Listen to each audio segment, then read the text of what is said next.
बहुत समय पहले की बात है।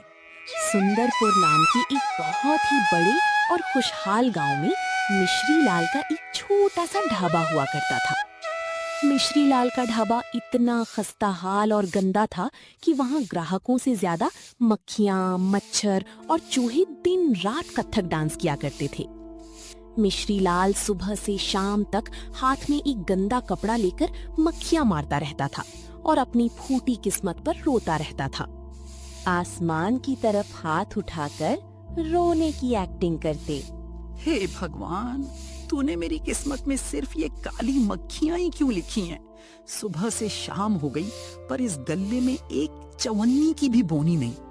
और जरा उस शर्मा के शाही पकवान होटल को देखो, लोग वहां ऐसे लाइन लगाकर खड़े हैं जैसे मुफ्त का राशन बट रहा हो। शर्मा रोज गड्डियां गिनता है और मैं यहाँ मक्खियों का शिकार करता हूँ। छोटू टूटी हुई झाड़ू से फर्श साफ करते हुए। मालिक, शर्मा जी के यहाँ भीड़ इसलिए है क्योंकि वो सुबह 4 बजे उठकर मंडी से एकदम ताजा सब्जियां और बासमती चावल लाते हैं। उनका खाना खाकर दिल खुश हो जाता है। और हमारे यहाँ आप पिछले 4 दिन पुरानी सड़ी हुई कढ़ी में थोड़ा सा पानी और नमक मिलाकर गर्म कर देते हो। मक्खियां नहीं आएंगी तो क्या राजा महाराजा का काफिला आएगा? मिश्री लाल गुस्से में लाल होकर छोटू की तरफ बेलन फेंकते हुए। ए छोटू, अपनी जुबान पर लगाम लगा। तू इस ढाबे का नौकर है या मेरा परदादा? मुझे व्यापार मत सिखा। इस सुंदरपुर गांव के लोग बड़े ही कंजूस नंबर 1 हैं। इन्हें खाने की क्वालिटी से कोई मतलब नहीं है। इन्हें सिर्फ सस्ता और भारी डिस्काउंट चाहिए। मुझे कोई ऐसा खुराफाती आइडिया सोचना होगा जो शर्मा का पूरा धंधा चौपट कर दे।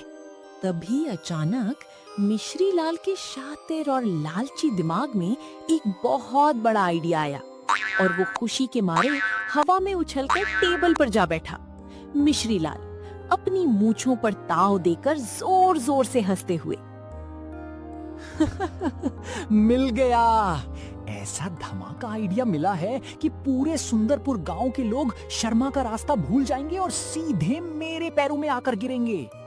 छोटू डरते हुए झाड़ू को ढाल बनाकर खड़े होते हुए। मालिक, आपके चेहरे पर जब भी ऐसी लालची मुस्कान आती है मेरा दिल धक धक करने लगता है। अब कौन सा नया अनर्थ करने वाले हो? हम कल से इस ढाबे पर बनाएंगे गर्मा गर्म और मसालेदार मछली बिरयानी और उसकी कीमत ऐसी रखेंगे कि लोग सुनते ही अपनी चप्पलें हाथ में लेकर दौड़े चले आएंगे। सिर्फ 15 रुपए प्लेट।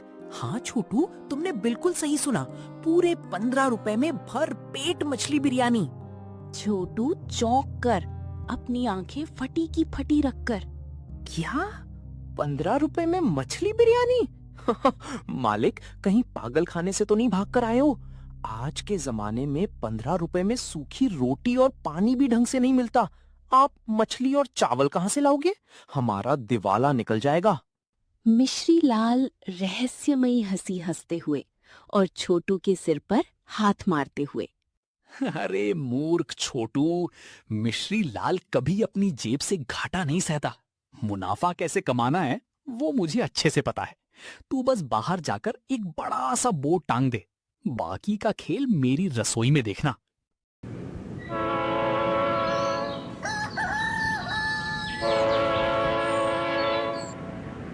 अगले दिन सुबह होते ही मिश्री लाल ने अपने ढाबे के ऊपर 10 फीट का एक बहुत ही बड़ा और चमकीला लाल बैनर लगा दिया, जिस पर बड़े बड़े अक्षरों में लिखा था, महाधमाका।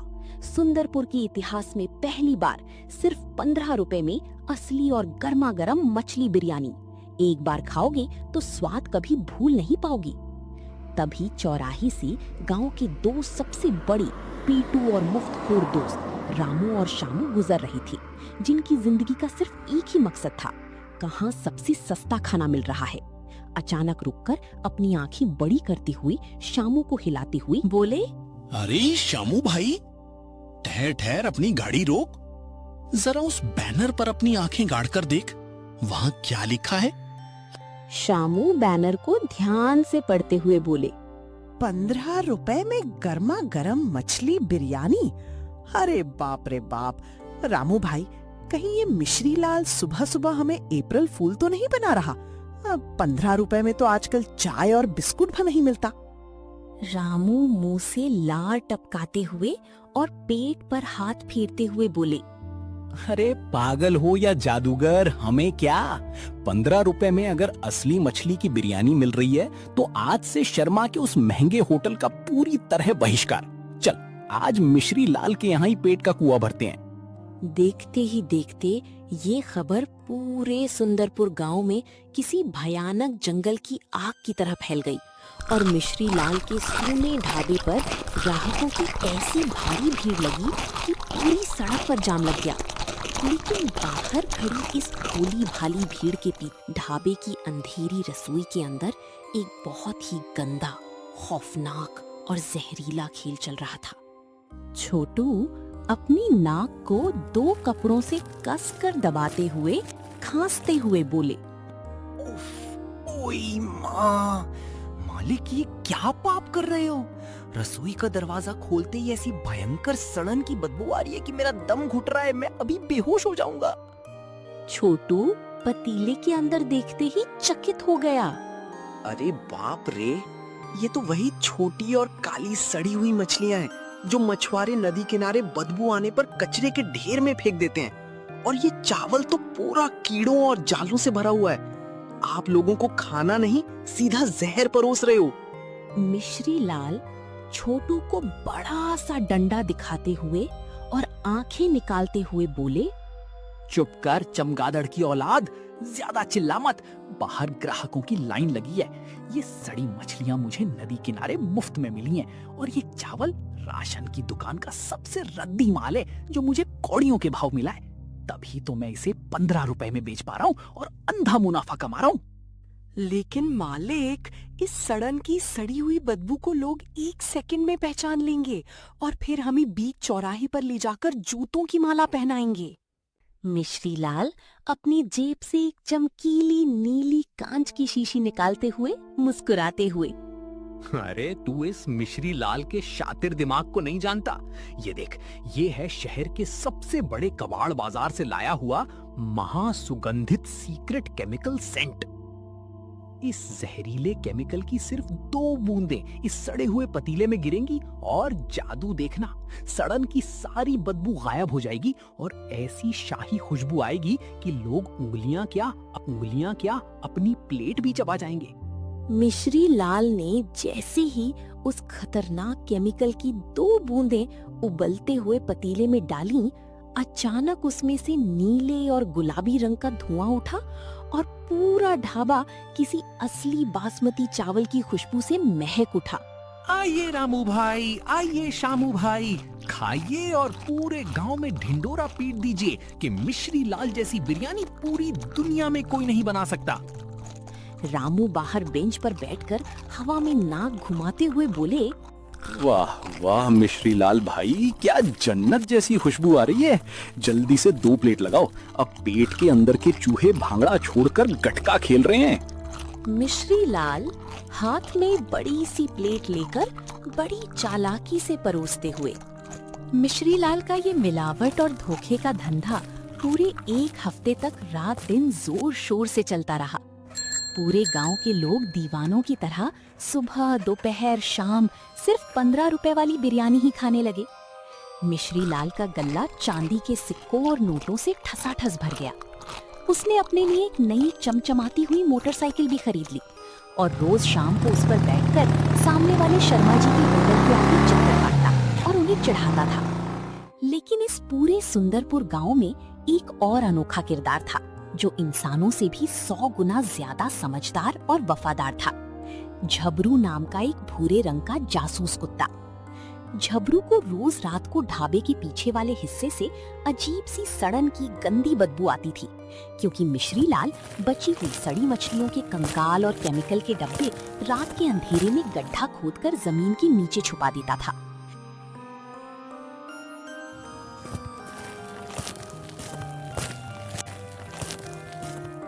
झबरू रोज रात को चुपके से वहां जाता, जमीन को सूंघता, अपने पंजों से मिट्टी हटाने की कोशिश करता और गुस्से में मिश्रीलाल की खिड़की की तरफ देखकर गुर्राता था। वो समझ गया था कि इस 15 रुपए की बिरयानी के पीछे कोई बहुत बड़ा राज छुपा है। ठीक 8वें दिन की आधी रात को इस शॉर्टकट, लालच और मिलावट का बहुत ही भयानक, खौफनाक और दर्दनाक अंजाम पूरे गांव के सामने आया। रात के करीब 2 बजे पूरे सुंदरपुर गांव के सन्नाटे को चीरती हुई अचानक चीख पुकार, कराहने और रोने की डरावनी आवाजें गूंजने लगी। रामू अपने घर के आंगन में पेट को दोनों हाथों से पकड़कर जमीन पर पागलों की तरह लोटते हुए बोले, अरे ओई माँ, मर गया रे, बचाओ। मेरे पेट में ऐसा लग रहा है जैसे किसी ने जलते हुए अंगारे और तेजाब डाल दिया हो। कोई दौड़ो और डॉक्टर बाबू को बुलाओ, वरना मैं सुबह का सूरज नहीं देख पाऊंगा। श्यामू बगल के घर में खिड़की से मुंह बाहर निकालकर उल्टी करते हुए बेहाल आवाज में, भाई मुझे तो चक्कर आ रहे हैं, मेरी आंखों के सामने अंधेरा छा रहा है। इस 15 रुपए की मुफ्तखोर बिरयानी ने तो हमें सीधे यमराज के दरवाजे पर लाकर खड़ा कर दिया। ओए माँ, पेट फट रहा है।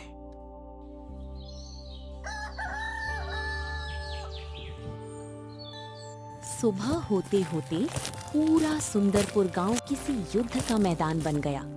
गांव का सरकारी अस्पताल मरीजों से खचाखच भर गया।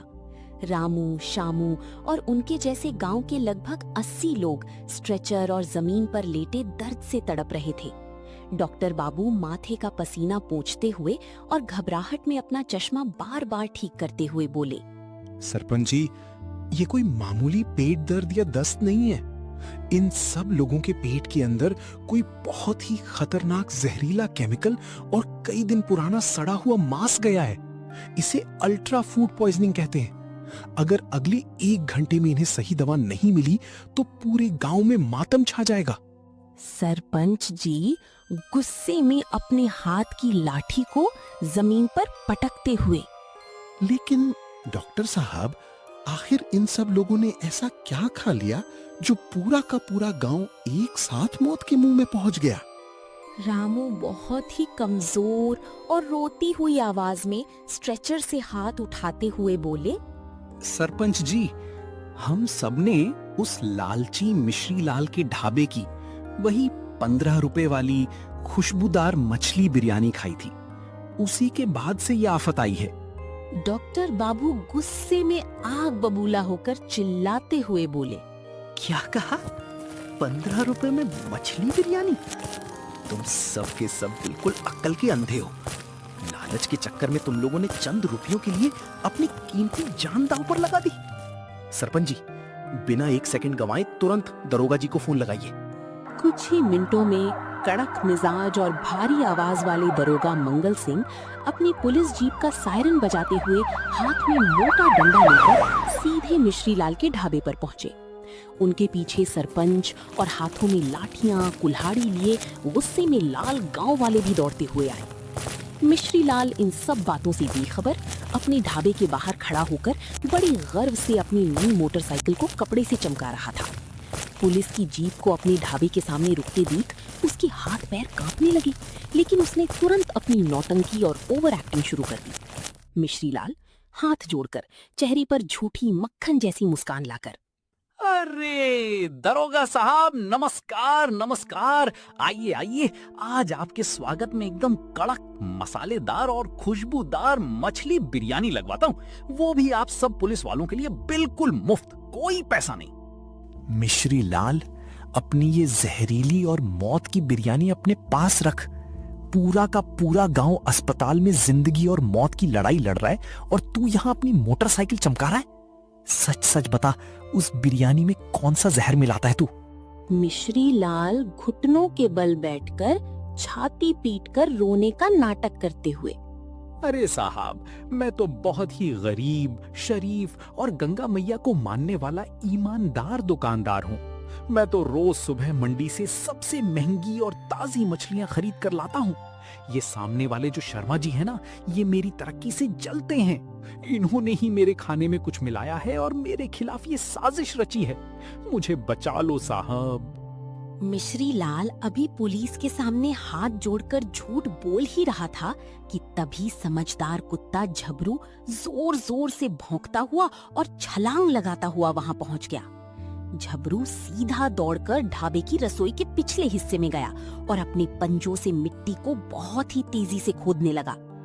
दरोगा मंगल सिंह, सरपंच और गुस्से से भरी गांव वाले भी पीछे पीछे वहां पहुंच गए। झबरू ने कुछ ही देर में मिट्टी के अंदर से गंदी सड़ी हुई मछलियों की बड़ी बड़ी बोरे और नीली कांच की केमिकल सेंट वाली खाली बोतलें अपने मुंह से खींच खींच कर दरोगा जी के जूतों के पास लाकर रख दी। वहां से इतनी भयंकर और जहरीली बदबू आ रही थी कि दरोगा जी और गांव वालों ने तुरंत अपनी नाक पर कपड़ा रख लिया।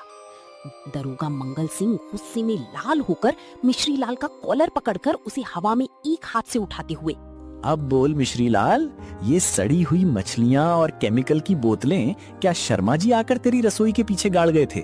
सच बोल, वरना ऐसा डंडा मारूंगा कि सीधा यमलोक में जाकर गिरेगा। छोटू रोते हुए दरोगा जी के पैरों में गिरकर हाथ जोड़ते हुए, साहब मुझे माफ कर दीजिए, मेरा इस पाप में कोई हाथ नहीं है। असली गुनहगार और राक्षस ये मिश्री लाल ही है। ये रोज रात को मछुआरे द्वारा फेंकी गई मुफ्त की सड़ी गली मछलियां चुनकर लाता था और इस जहरीले केमिकल की खुशबू मिलाकर लोगों को खिलाता था। जब मैंने मना किया तो इसने मुझे जान से मारने और नौकरी से निकालने की धमकी दी थी। गांव वाले गुस्से में अपनी लाठियां हवा में लहराते हुए चिल्लाए, इस लालची कसाई मिश्री लाल को मत छोड़ो साहब, इसने हमारे पूरे गांव की जान खतरे में डाली है। इसे आज हम नहीं छोड़ेंगे। दरोगा मंगल सिंह मिश्री लाल के गाल पर एक जोरदार गूंजता हुआ तमाचा मारते हुए, कानून के होते हुए कोई भी कानून को अपने हाथ में नहीं लेगा। मिश्री लाल, मासूम लोगों की जान से खेलने, मिलावट करने और जहर खिलाने के जुर्म में तुम्हें ऐसी सख्त जेल होगी जहां तुम पूरी जिंदगी चक्की पीसते पीसते बुढ़े हो जाओगे। और तुम्हारा ये गंदा ढाबा आज से हमेशा के लिए बंद और सील किया जाता है। पुलिस ने मिश्री लाल के दोनों हाथों में मजबूत लोहे की हथकड़ी लगाई, उसे घसीटते हुए पुलिस की जीप में डाला और जेल की तरफ ले गई। ढाबे के बोर्ड को तोड़ दिया गया और दुकान पर सरकारी ताला लटका दिया गया। इसके बाद शर्मा जी ने आगे बढ़कर समझदार और वफादार झबरू कुत्ते को असली बासमती चावल की ताजी बिरयानी और चिकन के बड़े बड़े पीस खिलाए। पूरे सुंदरपुर गांव ने झबरू की जासूसी और वफादारी की जमकर तारीफ की। रामू और शामू ने भी ठीक होने के बाद अपने कान पकड़कर कसम खाई कि वे जिंदगी में कभी भी बहुत ज्यादा सस्ती चीजों के लालच में नहीं पड़ेंगे। इस कहानी से हमें ये बहुत बड़ी सीख मिलती है कि लालच का फल हमेशा कड़वा और विनाशकारी होता है। ज्यादा पैसे कमाने के लिए शॉर्टकट अपनाना या दूसरों को धोखा देना अंत में खुद की ही पूरी बर्बादी का कारण बनता है। साथ ही हमें अपनी सेहत से समझौता करके बहुत ज्यादा सस्ती या मिलावटी चीजों के लालच में नहीं पड़ना चाहिए, क्योंकि जान है तो जहान है।